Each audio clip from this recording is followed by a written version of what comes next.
Estou aqui novamente com o canal de YouTube, falando sobre, em geral, sobre problemas de relações internacionais e também de problemas domésticos.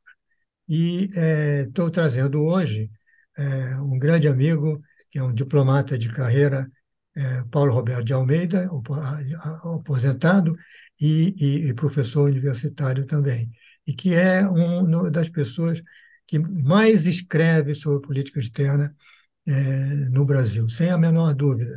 Escreve, publica e é um dos que conhece de perto a questão da política externa.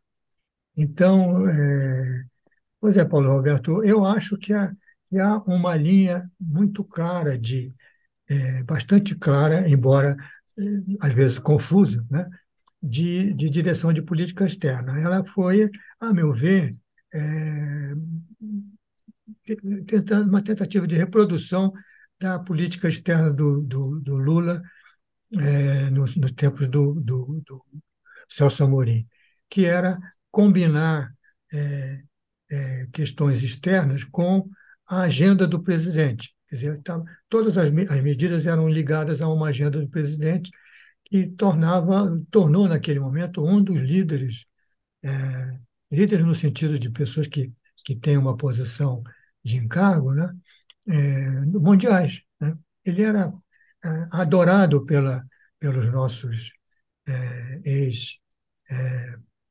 império, nosso ex-império é, é, ocidental. Só que tem que, diferentemente daquele momento, as coisas são mais complicadas. A posição do Celso Amorim é muito discutida, né? E o Itamaraty mudou muito, e o cenário mundial mudou muito, né? O que que você diz? Cer- Certamente, veja, a gente precisa diferenciar intenções e resultados, ou objetivos e metas alcançadas. Evidentemente que ainda na campanha presidencial, em 2022, se anunciou a volta do Brasil, a volta da política externa ativa e altiva. Não houve nenhuma exposição sistemática quanto aos objetivos que eles visavam, ainda que eles fossem conhecidos, porque seria uma retomada do que foi feito sob Lula 1 e Lula 2, né, entre 2003 e 2010, uma pequena continuidade sobre a Dilma, mas de forma bem mais canhestra, mais pedestre e desastrosa no plano econômico. Então, quando se houve a posse em janeiro, se anunciavam grandes objetivos, tanto no lado regional, na integração, na retomada da Unasul, no diálogo, na liderança brasileira para grandes objetivos, e também no plano multilateral, no plano global, no plano do BRICS, etc. Agora, digamos que as intenções foram bastante ambiciosas e os resultados ficaram aquém do esperado. Vamos ver, tivemos dois encontros presidenciais de cúpula no primeiro semestre da América do Sul, um restrito ao Pacto Amazônico, né, a OTCA, realizado em Belém, do Pará, onde se anunciou, digamos, grandes objetivos, tanto no desmatamento, metas do milênio, redução dos gases de efeito estufa e transição energética. Nenhum dos dois teve uma explícita adesão de todos os membros, inclusive uma contestação de alguns. A primeira reunião de cúpula, aliás, seria para retomar a Unasul, que tampouco foi objeto de acordo e sequer entrou na declaração final, senão uma intenção dos chanceleres de conduzirem um grupo de trabalho para estudar as formas pelas quais se retomaria a dinâmica da integração, não é? Então, não há ainda, não há possibilidade de retomar a Unasul, que ficou pendente, ficou como uma espécie de zumbi devido à saída do Brasil e da Argentina sob Macri, Brasil sob Temer, não é? Da Unasul, porque ela tinha se transformado num instrumento bolivariano, digamos assim, não é? Alimentado pelo chavismo, mas o chavismo erodiu-se, não é? Tanto que a sede da Unasul em Quito virou uma universidade equatoriana, não é? E então não há essa possibilidade. Mas são grandes intenções, mas ainda no primeiro semestre tivemos o G7 de Hiroshima e foi uma grande decepção. O Lula esperava ser recebido como grande líder do chamado Sul Global e foi totalmente obscurecido pela presença do Zelensky, ficou até com raiva e não se fez um encontro entre os dois, não é? Esse é um dos grandes desafios da política externa do Brasil, não é? Guerra de agressão da Rússia contra a Ucrânia e o Brasil tem uma posição ambígua de neutralidade afirmada, mas de digamos, apoio objetivo às posições da Rússia, do Putin especificamente, colega no BRICS. O segundo desafio foi a guerra Hamas-Israel, no qual também houve hesitações, não é, em chamar de terrorista o grupo Hamas, e houve uma certa um quiprocó, digamos, com a saída dos refugiados de Gaza, porque os refugiados de Israel, da Cisjordânia, ou da própria Israel, foram levados rapidamente, não é? E os da faixa de Gaza demoraram um mês para sair e ainda temos mais uma leva de algumas dezenas que não sabemos quando sairão. O terceiro desafio ainda não está complementado, mas é a ameaça de invasão da Guiana vizinha pela Venezuela, um plebiscito marcado para o dia 3 de novembro, de cartas marcadas, aliás, conducente a uma grande adesão popular para os objetivos do governo chavista, não é? E deve-se mencionar que o Brasil participou dessas diferenças territoriais no passado. Houve uma arbitragem entre o Brasil e o Reino Unido em 1900, não é? Joaquim Nabuco defendeu as posições do Brasil quanto à posse de uma parte desse território hoje reivindicado pela Guiana, mas que o rei Vitório Emanuele, querendo fazer generosidades à Rainha Vitória, concedeu 2/3 do território disputado ao Reino Unido quando você tinha afluentes do Amazonas nessa parte sul da Guiana, não é? O Brasil aceitou essa arbitragem, o Barão do Rio Branco nunca mais fez arbitragem depois disso, fez tudo negociações diretas para as fronteiras remanescentes, mas se a Guiana invadir esse território que ela chama de Guiana Essequibo, será sobre uma parte de um território que o Brasil já reivindicou como seu e que legitimamente disputava como sendo do Império Brasileiro, aliás, uma herança colonial portuguesa, e que na República passou em parte para o Reino Unido. Então, são 3 desafios e nos 3 a diplomacia brasileira tem se desempenhado de forma relativamente satisfatória, mas a política externa conduzida pelo presidente tem feito muitos improvisos e muitos passos em falso. Então, mas você veja que é, que existem todos esses desafios, mas há um fio condutor, a meu ver, e em cada um deles não é tanto não são tanto objetivos, políticas que sejam tomadas ou sejam implementadas, mas é a ideia de que cada uma dessas coisas vai projetar a imagem do nosso presidente como um grande novamente como um grande líder internacional, só que numa situação diferente, e ele vai enfrentar digamos, um- uma situação muito mais conflituosa, onde 2 grandes guerras, né, que são todas, ambas têm um certo temor, elas de que possam desencabar numa nova eh, guerra mundial, né? O que eu acho um exagero, mas essa coisa está presente, né?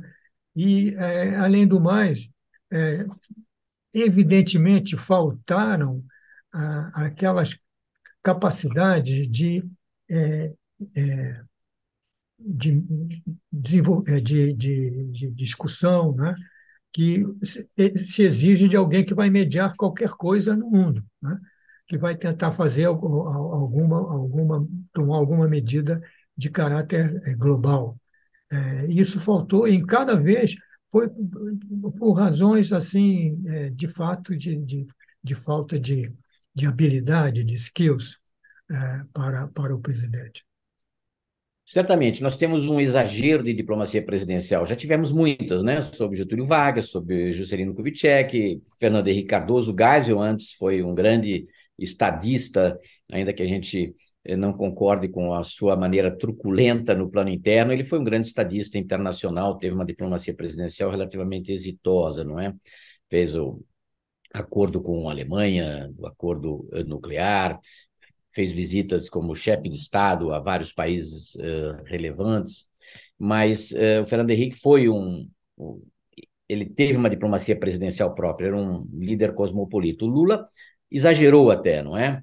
Saiu pelo mundo tronituando a liderança do Brasil, e na América Latina isso pega mal. A diplomacia tentou, digamos, controlar um pouco esse arrobo do presidente, mas ele teve certo êxito, não é? Até no que prejudicou o Brasil, digamos, ao implodir a ALCA, ele deixou os europeus livres, né, de mãos livres para postergar uma abertura agrícola e outras concessões nesse acordo Mercosul-União Europeia, que durou mais de 20 anos e ainda não foi aprovado. Mas hoje ele voltou com todo o empenho para uma nova diplomacia presidencial, e esse é um problema para o Itamaraty, não é? Porque ele faz muitos improvisos, como sempre, faz discursos deixando de lado os materiais preparados pelo Itamaraty, e aí ele exerce o seu palanque, digamos assim, em diferentes fóruns internacionais, regionais, plurilaterais, e nem sempre de forma comedida, não é? E ele não percebeu que o mundo mudou. O Brasil mudou, a América Latina mudou, a América do Sul mudou bastante, o mundo mudou, se tornou mais complexo, não é? E uma nova guerra fria econômica e tecnológica, como já se disse, e ele tomou um partido, né? Várias vezes falou de uma nova ordem global, mimetizando o que já tinha sido falado pelo Putin, pelo Xi Jinping, não é? Anti-ocidental necessariamente. O BRICS, que tinha começado lá nos anos 2000, oficializado em 2009, 2011, que acaba de aumentar 120%, agora 100% com a saída da Argentina, né? O BRICS diminuiu de peso porque ele perdeu credibilidade ao integrar ditaduras, mas o BRICS se tornou uma alavanca a serviço da China, de interesses nacionais chineses, né, que hoje controlam, digamos, essa expansão, que é do interesse da Rússia também, inclusive por causa da sua guerra de agressão. Então, o Lula fez uma escolha para um grupo anti-ocidental, não é? E isso traz vários problemas para nós, ainda que a China seja a principal parceira comercial e apenas o seu turnover comercial sozinho já representa mais o dobro do comércio global com os dois outros parceiros, União Europeia e Estados Unidos, talvez a Argentina mesmo, que diminuiu bastante, e libera esse saldo comercial chinês, libera 30 ou 40 bilhões de dólares absolutamente essenciais para nossas transações correntes. Ela é uma conformação norte-sul, não é? Exportação de commodities contra manufaturados, exatamente como sempre tivemos com os nossos parceiros ocidentais. Agora, no plano político, no plano geopolítico, não é? Essa amarra a um novo BRICS, BRICS Plus, e vai se expandir mais ainda, como é o desejo da Rússia e da China, vai nos trazer vários problemas, não apenas no plano dos princípios e dos valores, não é, ocidentais, mas também no plano do comércio, da tecnologia, da relação com os países da OCDE, da OTAN, não é, da qual nós somos parceiros extra-região. Então, o Lula parece ter feito escolhas anti-ocidentais por algum esquerdismo remanescente, não é? Anacrônico, aliás, um anti-imperialismo que já passou de moda desde os anos 60, mas são escolhas muito complicadas para a diplomacia brasileira, que tem que, de certa forma, amaciar um pouco a contundência de alguns discursos do Lula, inclusive em temas que são dificilmente transformáveis ou factíveis no plano imediato, a desdolarização, a criação de uma moeda comum, seja para o Mercosul, seja para o BRICS, não é? E você não tem nenhum acordo significativo no âmbito do BRICS, no plano do comércio, no plano da convergência de objetivos, no plano de projetos que sejam convergentes com interesses nacionais brasileiros. O que você tem é uma convergência com os interesses da Rússia e da China. Então, eu vejo isso como muito problemático atualmente. Então, nós vamos ter que terminar, o nosso tempo é curto, Então, na verdade, a gente teria que falar um pouquinho sobre o nosso livro, 25 anos de política externa brasileira, que nós vamos fazer um lançamento online e um dos apresentadores vai ser o Paulo Roberto, e ele não está à venda nas livrarias, mas eu vou indicar depois, por escrito, um e-mail onde as pessoas podem se manifestar, encomendar, e nós então vamos providenciar a entrega. Então, Olha, esse livro, Guilhom, você coordenou um projeto muito interessante do qual eu participei nos anos 90, não é? Que é a Política Externa Brasileira dos anos 30 aos anos 90, e esse livro complementa de forma excelente, muito abrangente, aliás, aquela iniciativa em 4 volumes que você editou, e eu acredito que seja um bom complemento para a análise da política externa, desde o Lula 1, Lula 2, não é? O Temer, a Dilma e agora iniciando o Lula 3, Sua Majestade Lula 3. pois é. Então é exatamente isso que vocês vão encontrar nesse livro. Então, assim que ele esteja à disposição nas livrarias digitais por aí, ou fisicamente, corram para obter um exemplar, porque ele vai se esgotar rapidamente. Então, até lá, Paulo Roberto, grande prazer em ver você e até a Muito próxima. obrigado. Até a próxima, Guilherme. Muito obrigado.